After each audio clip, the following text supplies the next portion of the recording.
बिस्मिल्लाहिर्रहमानिर्रहीम। अस्सलामु अलैकुम। कुवैत उर्दू न्यूज़ के साथ मैं हूं मोहम्मद उमर। आज की इस वीडियो में कुवैत से आज की ताज़ा तरीन न्यूज़ अपडेट शामिल करते हैं।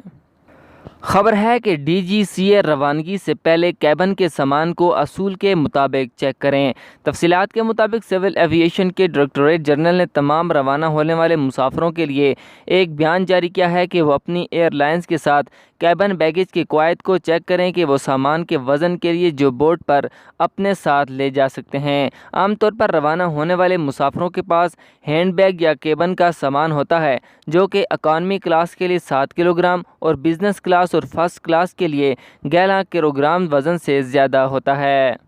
अगली खबर शामिल करते हैं कि कुवैत मिनिस्ट्री ऑफ इंटीरियर के under secretary lieutenant general Anwar al-Barjas माह मुहर्रम के दौरान हुसैनियों का मुआयना कर रहे हैं। तफसीलात के मुताबिक कुवैत में माह मुहर्रम के जुलूसों की निगरानी करने और इनकी सिक्योरिटी को मज़ीद बेहतर बनाने के लिए मिनिस्ट्री ऑफ इंटीरियर के अंडर सेक्रेटरी ने मुख्तलिफ इलाकों का खुद दौरा किया है। उन्होंने तमाम सिक्योरिटी एहलकारों को हिदायत दी है कि वो इनकी सिक्योरिटी को यकीनी बनाएं।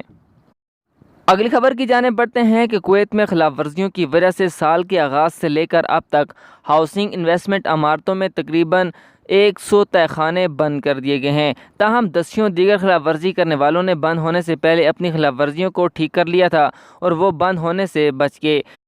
ताहम वजारत का कहना है कि ये मुहिम तमाम तहखानों के खिलाफ जारी रहेगी और जो लोग खिलाफ वर्जी करते हुए पकड़े गए उनके खिलाफ कानूनी इक़दामात उठाए जाएंगे, जिनमें जुर्माना और सज़ाएँ ये दोनों भी हो सकते हैं।